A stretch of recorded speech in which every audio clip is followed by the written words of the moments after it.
even if I'm not doing something right, I still want healthy authority in my life.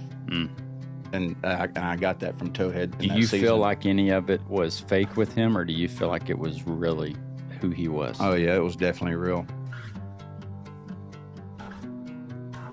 Hello and welcome back to The Uncomfortable Truth. We have a couple guys on the show. One of them's been here a few times. This is your number 3 time, and you got a hair on your face. I'm going to pick that off for you. That's love. A cat hair. That is love. No, that was like that might have been one of your mullet hairs. My mullet hair? Yeah, I think it was a mullet hair. Just came to the front. Thank you, Shane. You're welcome. Shelby Thomas is back with us, and we got his buddy Ryan Thomason, also known as Towhead. All right, so Ryan, if you haven't listened to Shelby's podcast about his story, a big part of his story is Ryan. And Ryan had a dream about Shelby and called him up. And you told me how you guys reconnected the other day, and that was just absolutely nuts. So we're gonna get to that, on how crazy that story of reconnection was. But first, Towhead, you're gonna be calling him Towhead. Where did this come from? You know what's funny is I don't know how I got that name. I just know I've had that name since I was a little kid. I really don't know how I got the name, but Toe. People call me Toe. So okay. Towhead is the original. Like T-O-E or T-O-W? T-O-E. T-O-E. Yeah, Towhead. Towhead. See, I wrote it down T-O-W. Yeah. I remember asking you how you got that, and you told me the same thing, and I just painted this picture for myself, and I was like, well, what was the picture? It's got to be, because he's so big. Big dude. You know what I'm saying? Like, he just looks like a big old toe. I don't know, like maybe he had a toe growing out of his ear that they had to take, you know. I don't know. And I played football. Yeah. You know, and one of the coaches when I was little, they said, like, they called me tow truck, you know. Okay. Tow train, Towhead. Just all different variations of the toe, word. Man. Okay. I was number 42, so Toe 42. That's kind of been my mantra per se. Okay. Is that who you are? Yeah, Toe 42. For 40 years. 43. Yeah. Oh, man, you passed that with Toe 42. Yeah, no, I did. I always look forward to my 42nd birthday. I was like, this is going to be the greatest year of all years. I mean, I lived for 365 days. Yeah, you made it. I made it. Now you're 43. I was talking to a guy the other day who was asking me, you ever play 42, the domino game? And I was like, man, my whole family has played it my entire life, especially my grandma. And I'm 42 now, so it'd be a good year to learn to play 42. So we play Moon. You ever played Moon? Yeah. Yeah. Oh, man, my family is. It's similar to 42, right? Yeah. Yeah, it is. We don't really play 42, but we play Moon. Man, my whole family is like, some of the best Moon players in the world are in my family. Sitting in your living room on Christmas. Yeah, I guarantee The best Moon New Year's players. Eve, man. Steamboat Springs, Colorado. That's what you're doing, playing Moon. That's where it's going down. Has anybody in your family ever flipped the table over Moon? No. Okay. No. We've had tournaments in the middle of the night at New Year's, though, and we got pretty excited. Yeah.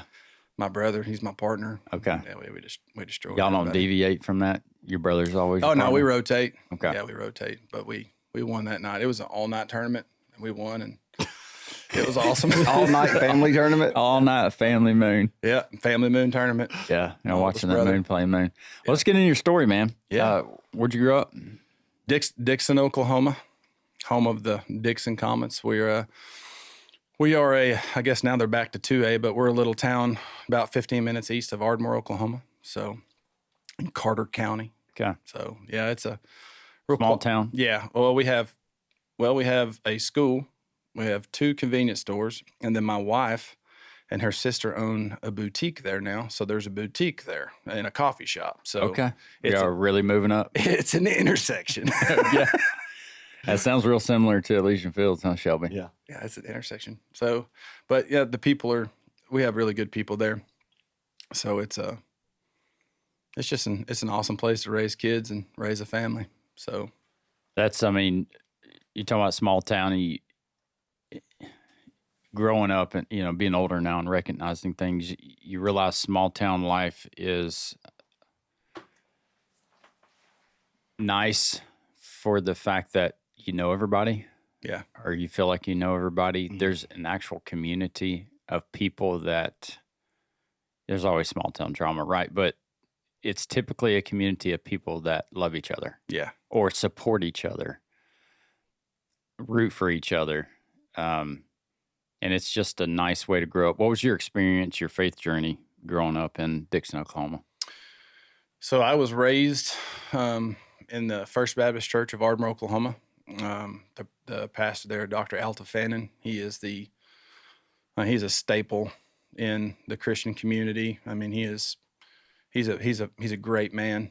I know I lost my dad in 2020, and he was, he thought very highly of him there. So Dr. Fannin he's an incredible man of God. And so I grew up in that church. But when I went to college, I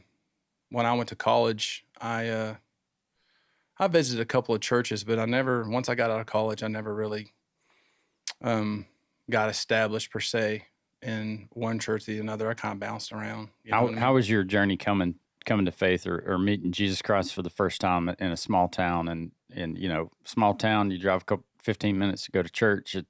You're probably there when the doors are open. Yeah, we were there every Sunday, every Wednesday. Have you ever heard of Falls Creek, Oklahoma? Mm-hmm. So I'm sure people have heard of hear of Falls Creek, but it's a Baptist camp there in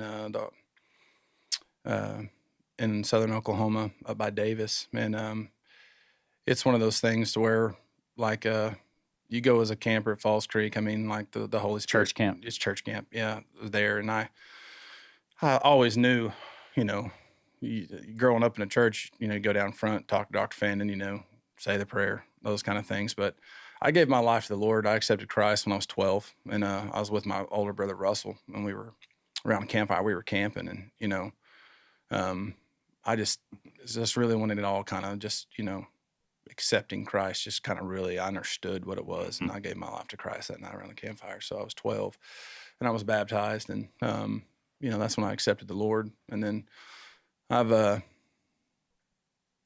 always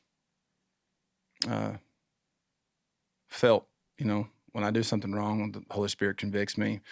But I will say that one thing that I'm very thankful for is that when I know what the voice of the Lord sounds like, and oh boy, I learned at a young age when I hear, if he says jump, you better jump. You know what I mean? And how did you begin to recognize the voice of the Lord? You said that you hear it very clearly. Yeah. Now it's just, honestly, it's just a thought. It's a thought. It's about people or it's about people. Mainly it's about people. Like when he's used me, I mean, I've got lots of stories of how I've been very blessed to be able to help people. He's the one helping them, but I mean, I got to be a part of it. Mm-hmm. But it's just, it's just very clear. It's not distorted. It's not fuzzy. It's very clear. I have audibly heard the voice of the Lord. Not like I don't know if it was audible or not. It was in my head, but I didn't even think about that. That's a cool story. I dipped snuff for 14 years. Mm-hmm. I'll just tell the story. So I dipped snuff for 14 years, and my dad chewed. I grew up in it or whatever, and as a college football player and things like that, I don't think about any of that kind of stuff, but he kind of, and I don't say he convicted me per se, but I knew it was just, I wanted to be healthy. I knew I needed to, this is way before my journey of, what we were talking about. But so this is crazy. This is probably my first encounter. This was my first encounter of it gives me chills. But I was sitting in my living room. I'd been thinking about quitting. I had that can of snuff in my hand. I've been thinking about quitting. You had been dipping for 14 years, and yep. And how old were you at this point? I was married, so I was probably 30 years old. Okay. Let's see. I'm 43, so I was 29. So let's see. Yeah, that's right. 14 years or 13 years. I don't know. So I was sitting there I was watching TV, and dude, as clear as day, it was in my voice. So it was like I was talking to myself, but mm-hmm. I could hear myself in my head. Yeah. And it was very clear. It says, I was looking at that can, and it said, if you don't stop this stuff, I'm getting emotional. It says, if you don't stop this stuff, somebody else, hang on, about my kids. He said, somebody else is going to raise him. Somebody else is going to raise him. Somebody else is going to walk her down the aisle, and you won't be there for her when she needs you the most. And with each one of those things, you know, came this like portrait of my kids in my head. So it was my son. He was wearing like this light blue shirt. He was little at the time, but his hair's super blonde. He was smiling. And it was like these pictures were going by my face. Mm-hmm. And it said, he said, somebody else is going to raise him. And my son came. I'm sitting in my chair in my living room. Yeah, you're seeing these things. With a dip of snuff in my head. Yeah. It said, somebody else is going to walk her down the aisle. And I saw a picture of my daughter, Baylor. She's redheaded. And it was just her in her wedding dress walking by herself. And then my oldest daughter, Albany, it was a portrait of her.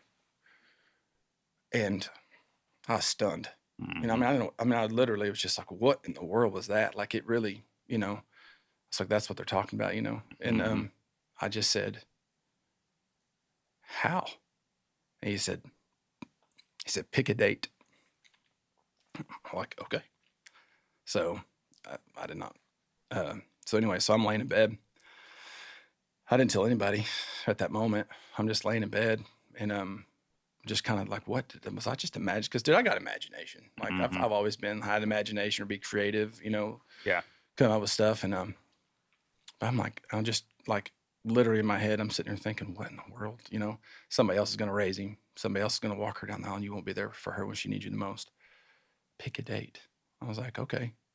So I was like, all right, Lord, you just told me that if I don't quit this dipping, that's all going to happen. Mm-hmm. So I was like, okay. So pick a date. And I Googled, I think, how to quit.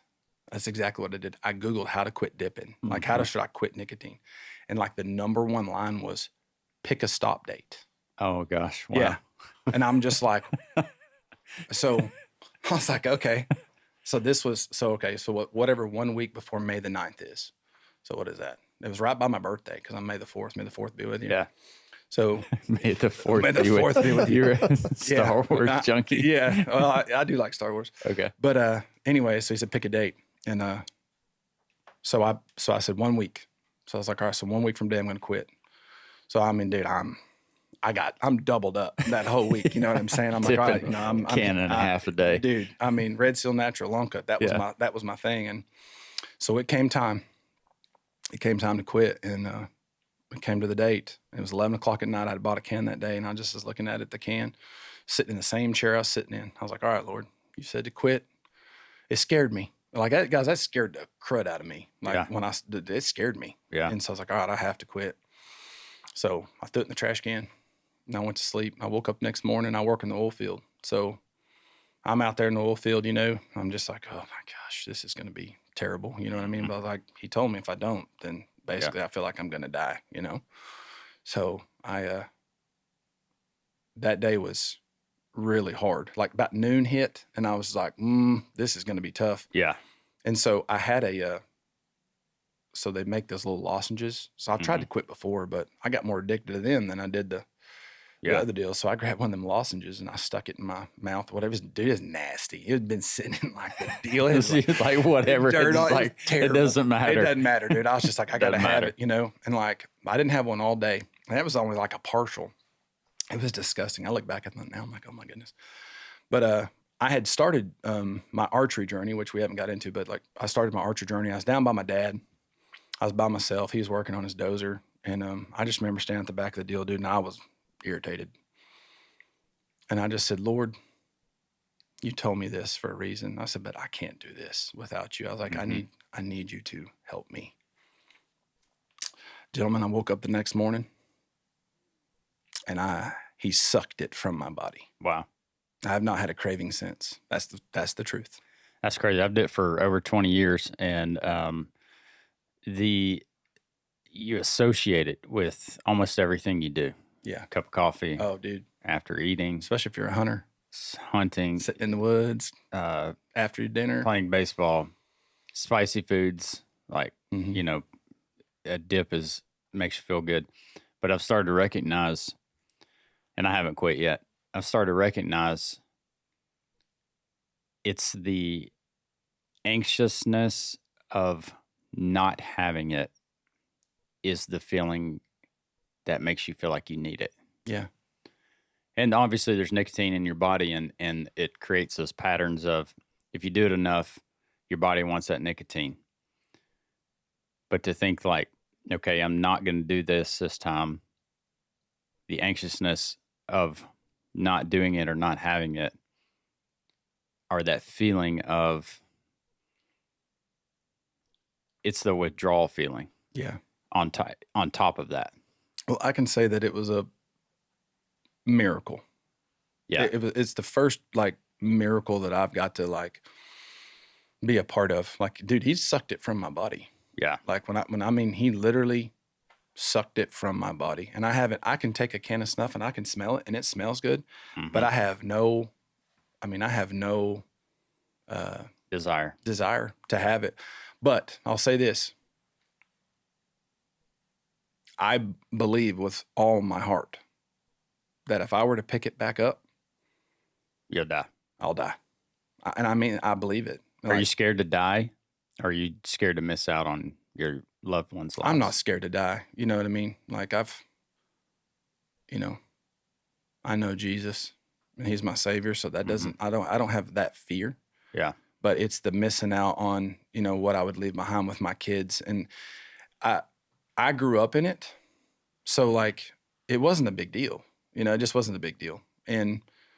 But I have a son and I'm like his grandpa, his pawpaw does it.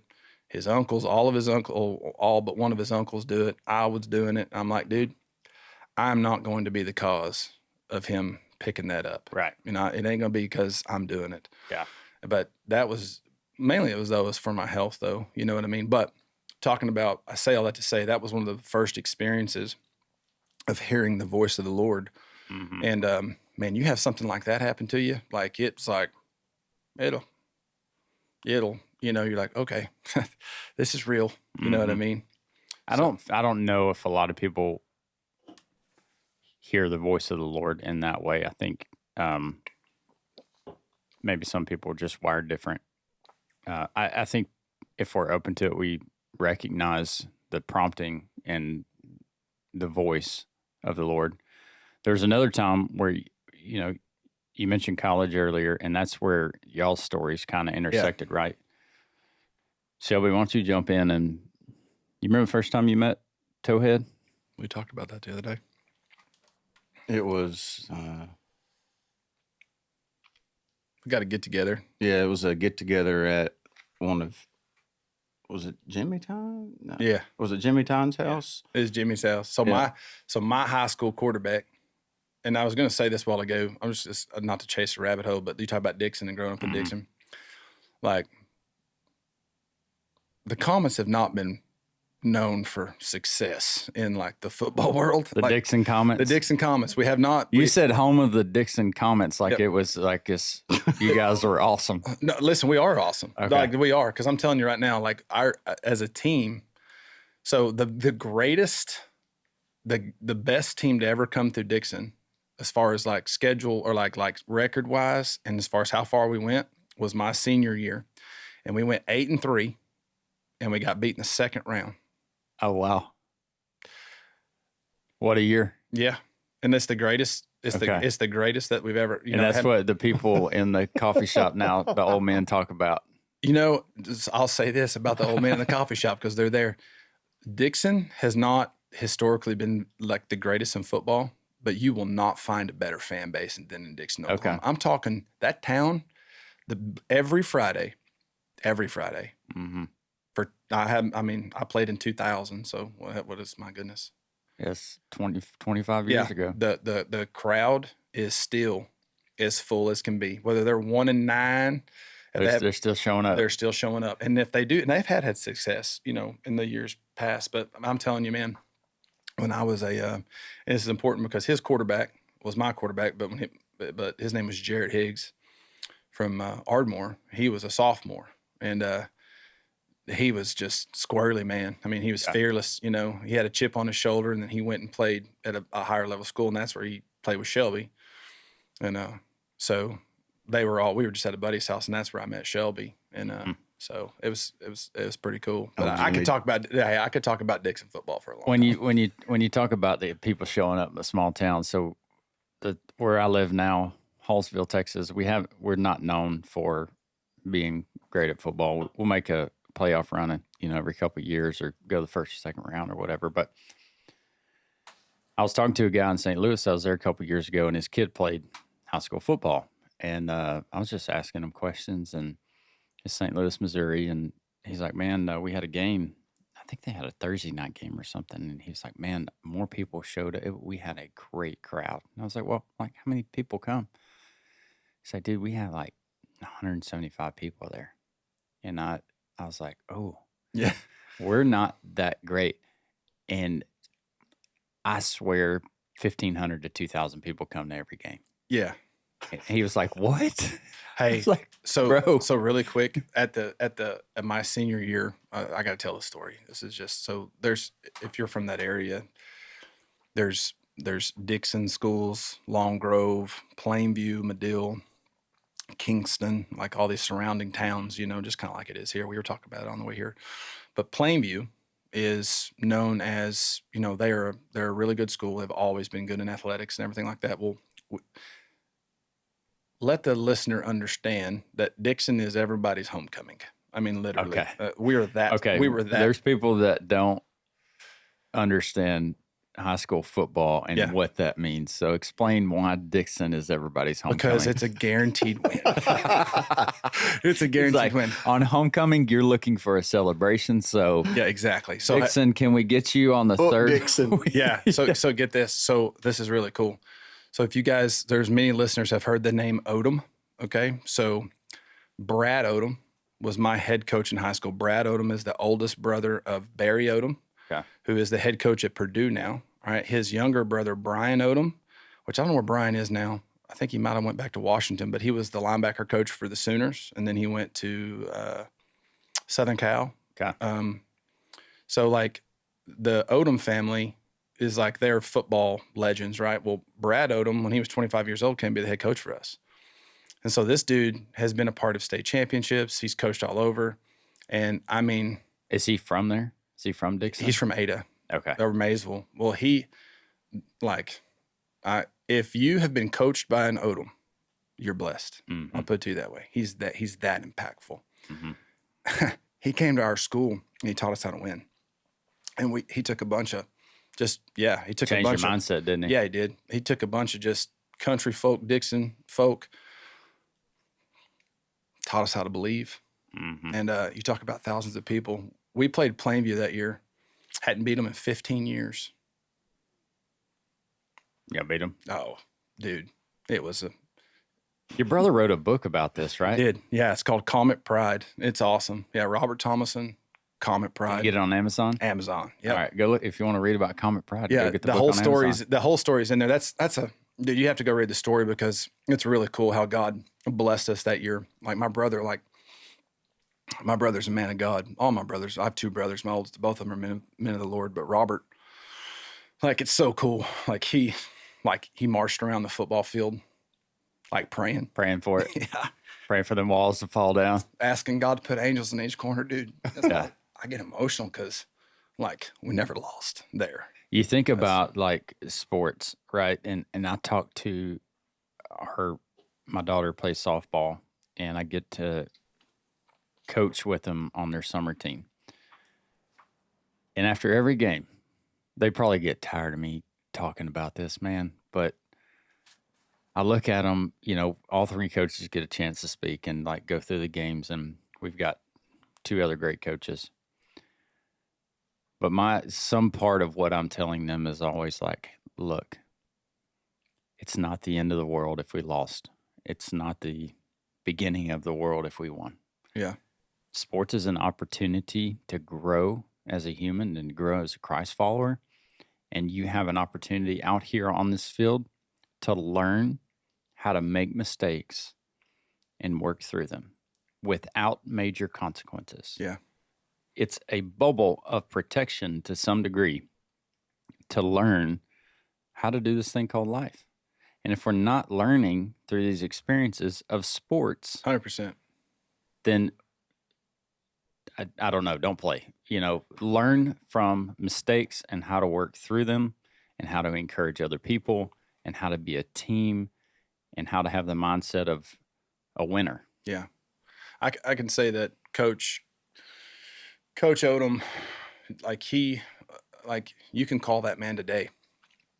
And I mean, he's still a father figure to us as players. I mean, I'm 43, and I still I like to talk, would talk about advice and stuff like that. But I'm telling you, he coached a lot of people, and every single one of them, that I've ever talked to, they just love him to death. He taught us how to win. He taught us how to be men. He taught us those lessons you're talking about that you learn in football. And, I owe a lot to him. You know? I think it's very, I'd be remiss if I didn't say, like, if you're a coach out there, understand how much impact that you can have on a kid. I got a 42-year-old dude, 43-year-old guy. It's okay. You can say 42. Whatever. 21 times 2 plus 1. Yeah. Sitting here talking about a high school coach and how impactful he was in his life. We've had several people on the show that talk about the coaches in their life and how impactful they've been. I've also talked to people that have had terrible coaches that have also been impactful negatively. Yeah. We have, I went on to coach high school football, and Josh Newby, Ardmore, Oklahoma.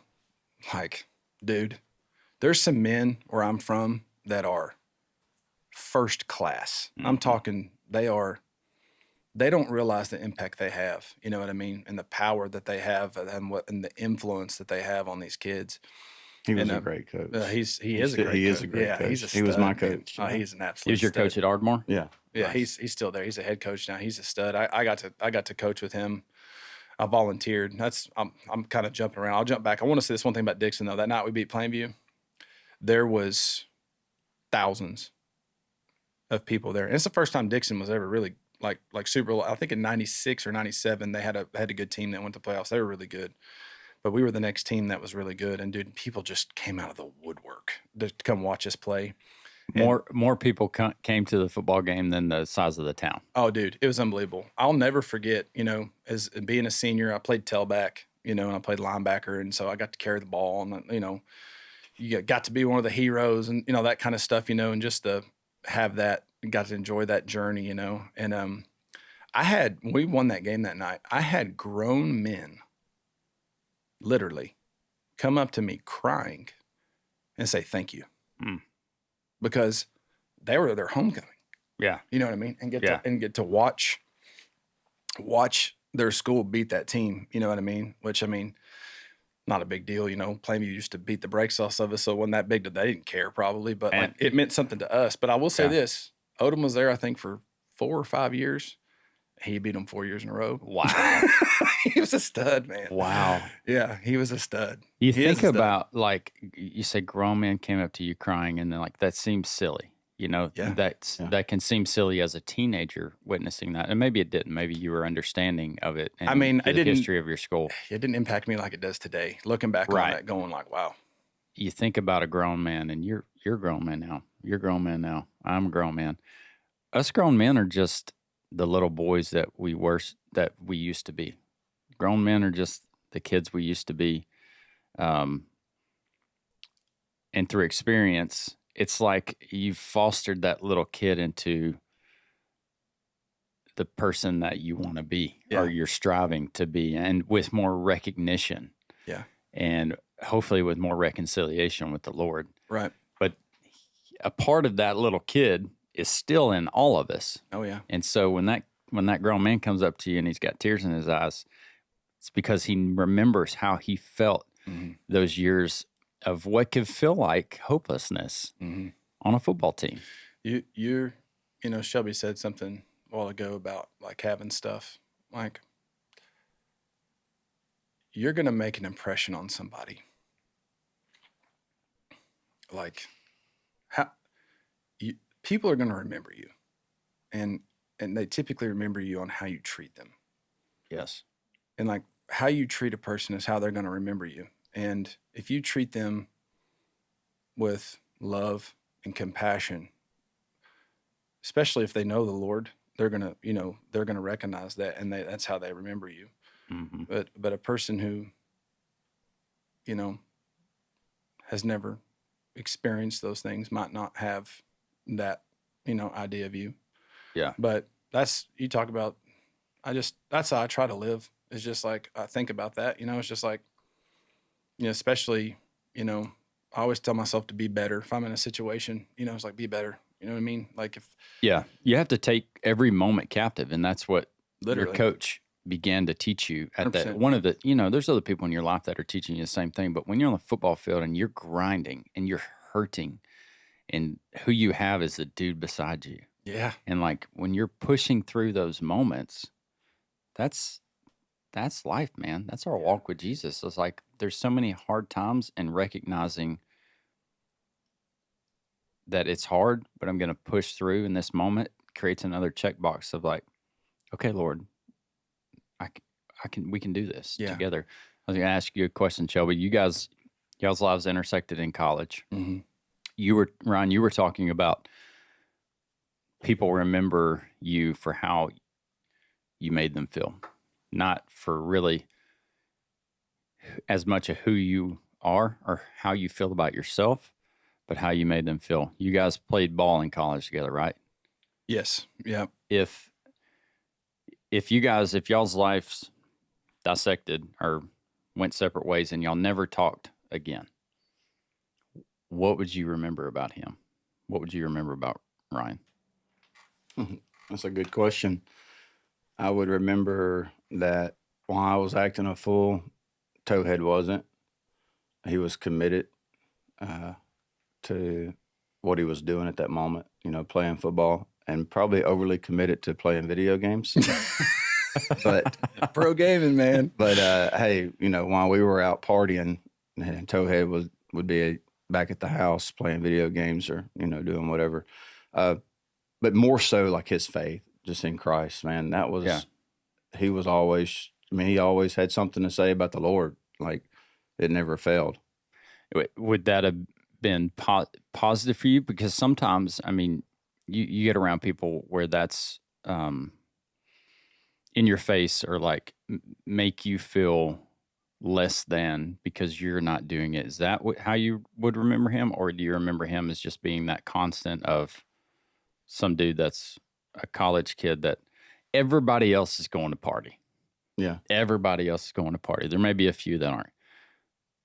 But this kid's not. Why?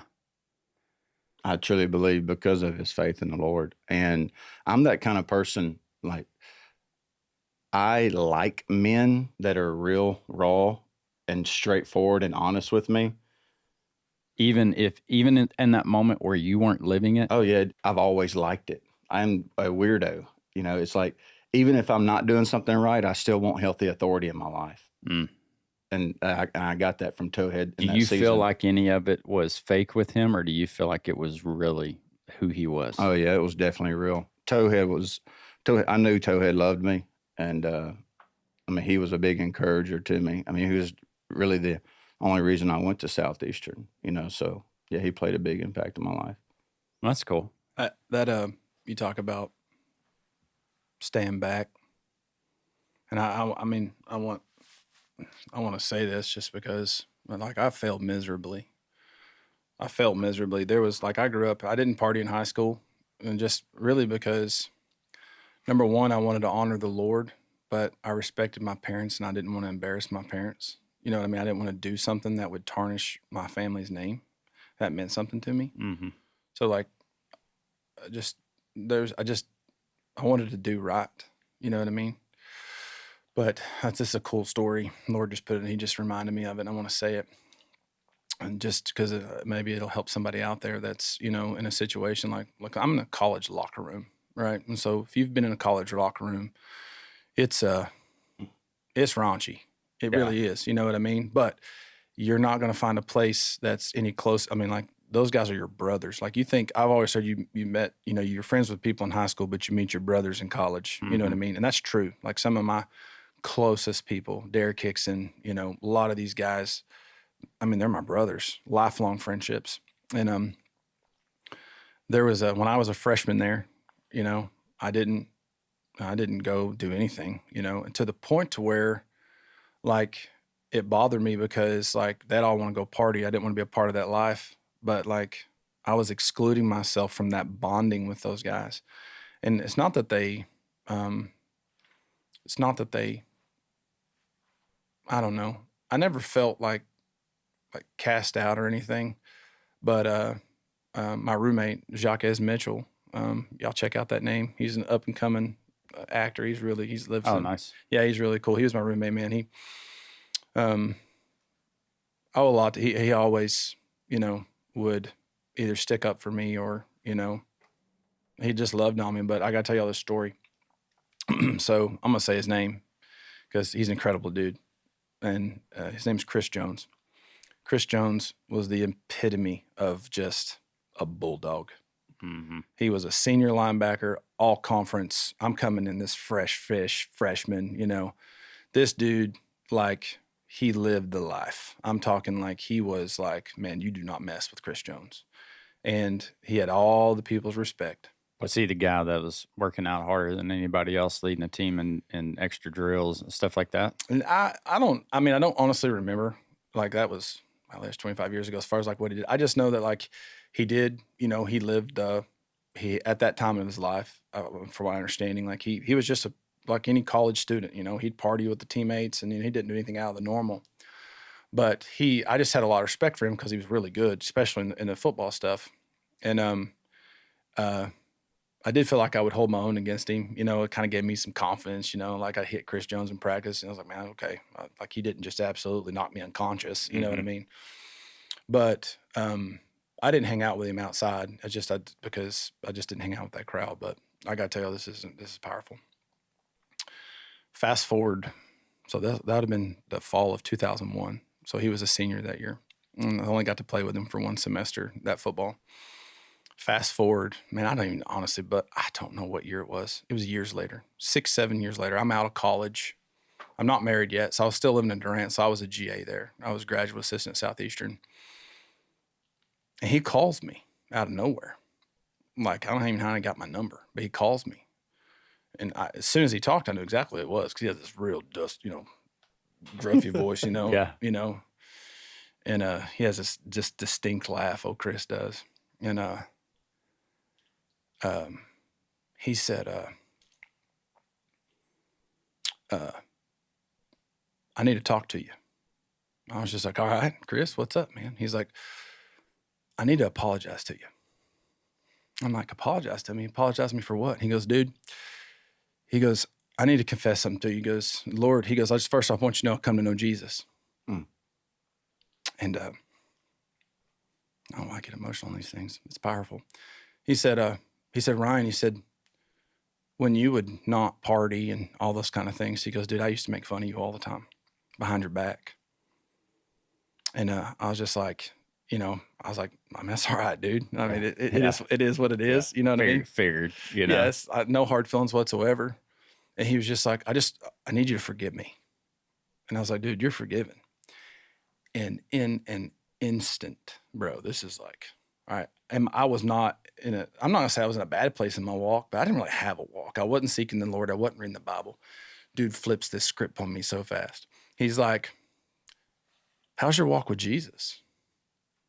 Are you reading your Bible? And I'm like, Wait, that's not why you called me, bro. I was like, he's like, are you reading your Bible? And I was like, man, yeah, I mean, I said, yeah, I guess so. I'm lying. I'm just like, I'm not reading my Bible. He's like, well, dude, what are you going to do with your life? What, like, is God telling you what you supposed to do? Cause I told him, I was like, man, he asked me what I was doing, like what my plans were. I was like, man, I'm just in that place in my life. Like I've graduated, I'm a GA. I'm like, I guess I'm going to be a coach. And he just like, and then he flipped it on me. He was like, well, are you reading your Bible? And I was like, man, I'm not reading my Bible. And he was like, Ryan, he's like, how in the world are you supposed to hear what God has for you if you don't know what he sounds like? I'm like, just dude, instant, he hit me again. He hit me again, bro. He done caught me in the A gap again. And tackle drills, Yeah, you're laying on your back looking at him like, man, I don't know. Yeah. I don't know. Again. And like that story has stuck with me forever. And I'm so thankful for that story. I'm so thankful for Chris Jones because, dude, he's a man of the Lord. His story, he's got a cool story, I'm sure, but it's that honestly put me back. Like the Lord used him to put me back on the track to start reading my Bible and just, hearing those kind of things. And it wasn't too much long after that is when Shelby, you'd already left. I'm sorry. Yeah, because you left. I left in 2000 and left college. Yeah, 2006. Yeah. You came in the fall of my senior year. So I was there for 1 year. Yeah, so this happened. That story is about a year after he'd been gone, but that's when Shelby and I reconnected, and then he lived with me for, you said, a year. Yeah. This was after college? No, this was during college. No, during college, my senior year. Yeah. Okay. He came over to play because we were looking for another linebacker, and he's a stud, dude. Mm-hmm. He could run like the wind. Yeah. I know more. and he's a little crazy too. He's a linebacker. You got to have some crazy in you. Listen, the word I have for him, there's a guy that he's with Jesus now. His name was Joey Bailey. Zippo is what they call him. And Zippo was I got so many memories of that dude. He was wild dude. Yeah. So we call him a cat. That's kind of like the Louisiana term cat. And that's one thing he always used to say, he's a cat. And like, if you know what a cat is, Shelby Thomas is the epitome of a cat. He reminded me so much of Joey that like in a heartbeat, he could be 0 to 100. Mm-hmm. And you want to be on his side because you don't want to go against the 100. Yeah. I wonder if that was because, you didn't know me in high school, but you had heard stories about me, I'm assuming. Yeah. Oh, yeah. No, he was a fighter. And I just wonder if, because he grew up with Joey Bailey, and Joey Bailey he's an old friend of mine. I met him through Jimmy Buck. And these names are funny. Man. Yeah. Jimmy Buck. And Joey Bailey was a guy that, I challenged Joey Bailey. Like that was one of the, I guess, why we became friends, because he could never beat me. I don't know. It was just that way. And we became friends. And I'm just thinking, because Joey Bailey's deceased now, but maybe that was something that you saw. And I've never asked you that. I've never had that conversation. What drew you to me? Man, I don't. You know what I mean? Yeah, I don't know. I don't know. I just know you reminded me a lot of him because Joey was fearless. He was absolutely fearless. And that's how I viewed Shelby, is that he's just absolutely fearless. But I got to say this. So like Shelby and I are 110% connected. Like the Lord put us together.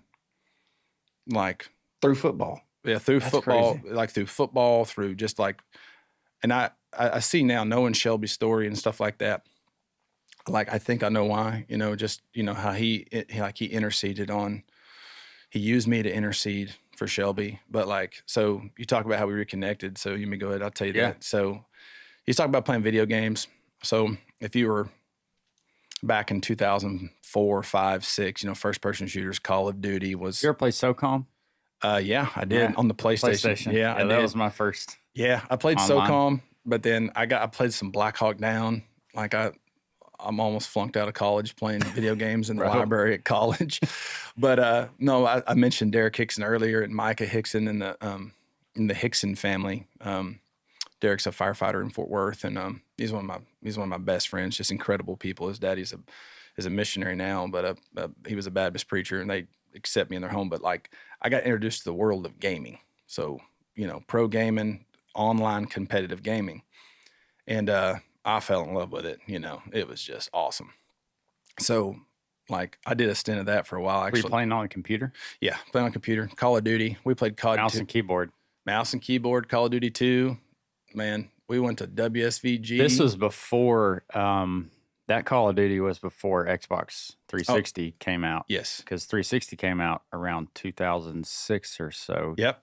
Yep. and everybody was playing COD. Yep. It was Call of Duty War Medal of Honor. 2, Medal of Honor or something like that. I don't remember. COD 2. I think COD 2 was Call of Duty 2 would have been 05, 06, that summer. Yeah. 07. We were I went to Pennsylvania. I went to New York. I met some of my closest friends were online, guys that, I mean, I'd never even met. You still play? Yeah. Okay. Oh yeah. I'll You get still on. play COD? Yeah. Okay. Yeah. Warzone. I'll get on there, but I'm awful. oh dude. I'm no. I'm awful. I used to be good, halfway good. Yeah. I still like to play. It's like going and playing those games is like where I just go to, is where I go to, like, we haven't talked. Decompress a little bit. Yeah. I haven't talked about my archery at all, but I shoot archery and, but I go there to just kind of just decompress. But I got to say this. So if you've played video games Back then. okay, if you've played video games, or even now, like there is no, you can't see when your friends are online. You don't know, you don't have friends like that. It's not set up that way. You just have a public server. Right. Right. So fast forward, this would have been 2000. That's back then. Yeah, back now back you then. can. Yeah. You could not. Yeah, not then. I mean, You just get in a group, you get on a server, you get in a group, Yeah. you don't know who's there. you log into your game and you just join a public server and you start to play. Well, I don't know what year this was, but so Shelby had got injured and he couldn't play. So he he came home. How long had it been since you guys talked or? Couple years. Okay. Yeah, it had been a couple years, but I didn't have his number. He had changed numbers, and I thought about Shelby. You know what I'm saying? But he's always been a part of my life or whatever. But when we lived together, he would play my computer games, Trying to learn. and he really liked it. So fast forward. Nah, this is 2010. I can't imagine you playing video games for some reason. I don't know why. I have a hard time you sitting still and playing a video game. I said 2010. I'm sorry. This had been about 2008. Probably so. Yeah, 2008. So fast forward. 7 or 8, probably. 3 or 4 years later. So one night I'm playing this game and I look up and you can see the chat, chat going down or whatever. And my game name is Fithy. So 5THY. And this random name, I don't know what it was. Dozer. Yeah, that's it, dude. Dozer Cat. Dozer Cat, that's it. So Dozer Cat jumps up there and's like, "Hey, Fithy, where are you from?" I said, "I'm from Oklahoma." And he goes, "What part?" I said, "Ardmore." And he goes, "Do you know Ryan Thomason?" And I'm like, What? And this dude's random. That's totally random. And I was like, "Yeah." He's like, "Towhead." He's like, "It's Shelby." I'm like, "What?" So he gives me his number in the game chat while we're playing. I call him up, and I'm like, "Dude, what are you doing?" You know? And he's like, "Man, I got me a computer, man. I'm playing this game. I saw your name. I'm gonna go pro." He's like, he's like, "You shot me, and I saw that you killed me." And I'm looking at your name like, "What?" So that's crazy, but that's how I got his number. And it would have been 2 years later. 2 years later is when that's how we reconnected, and we stayed in touch. Off and on until. Well, if you've watched his other podcast about his story about my dream. Yeah. What was your perspective, your side of the dream there? Yeah, that's so I've had lots of dreams. I've had lots of dreams of things, but it was just like that, like I was talking about when he spoke to me and I could see something clear, I had that dream that You wake up in the middle of the night, or do you wake up in the morning and remember the dream? How does that typically work? It wakes me up. It wakes me up. And we talked about that this morning. It's always, you ever wake up at 3 a.m.? Oh, yeah. 3 a.m. So this morning, I woke up at 3 a.m. before I came here, exactly 3 a.m. And I heard this, I don't know if any validity to this, but I just heard that when you wake up, that's the Lord wanting to talk to you. So I make a conscious effort to speak to him when I do that. I just say, "Yes, Lord." Just allow him to speak to you. Yeah, what do you search my heart? Yeah, right. What's going on? What do you want to tell me? You woke me up. What do you want to speak to me about? And that dream is so vivid. It was just Explain it. What's that? His dream about him. Yeah, so it was his wife and myself and Shelby, and I've had I've had 2 of these dreams with this black hole. And it was just like a big giant hole. Like just imagine like a big sinkhole, but didn't stop. And we were walking up to it, not saying anything. And Shelby walked up to it and he like slipped and fell. And when he did, and I don't remember if I caught him or he like caught something on the side, but he was hanging on for dear life and he was screaming for his wife. And she just sat there and just looked at him. And it's like, I couldn't do anything. I was just watching, I was just sitting there watching. And he was just like, please, please. And I watched him fall. I literally watched him fall in that hole. You ever seen a Die Hard? Yeah. Where dude's at the end. And he's falling off that building. Yeah. That's exactly what it looked like. Identical. But it was Shelby in a black hole. And I woke up and I'm like, what in the world? You know what I mean? So, but I knew it was prophetic. I knew that was something that God was trying to talk to me. How'd you know that? Just experience. You know what I mean? Just experience. Like there's a difference in having a dream about winning a world championship, shooting archery, and watching, a brother fall. You know what I mean? Like it was very distinct. And I've had those dreams. I've had lots of dreams, but I know I've learned that when that happens, I'm supposed to contact that person. Okay. And I'm immediately. And so did you call him when you woke up? I know I had to go to work, but it was early in the morning. It was very early in the morning. I had gotten to one of my locations. I just pulled over and I was like, okay, I got to call him. And I called him and he's like, what are you doing calling me at 6 a.m. or whatever it is, And I was just like, dude, I had this, like, bro, I said, you're just going to trust me, but I just had this dream. And he said, I said, what's going on, bro? He's like, well, I'm about to go file for divorce. I said, don't do it, Shelby. Don't do it, dude. I was like, dude, just give it a week. So just stop, sleep on it, give it a week, because I had this dream. God's telling you not to do this. Like, don't. I'm telling you right now. He sent me to tell you, do not do it. And I don't remember what he said other than, he kind of argued with me a little bit about it. We talked about it or whatever, but it was just, I was like, don't. And he didn't do it. And then, you can hear his story. How God just completely, radically transformed this man's life. And he's not the first person I've got to be a part of that with. Yeah. How'd you receive that in that moment? We probably talked about it, but him sitting here, how'd you receive that call when he was like, bro, no, don't? I was really fighting with my flesh and some demons and, sin in my life. So I didn't want to hear what he said. But again, it was Towhead. So I knew his walk with the Lord was strong and that I better listen to him. So after arguing with him for a little bit, and I gave in, I didn't go do it.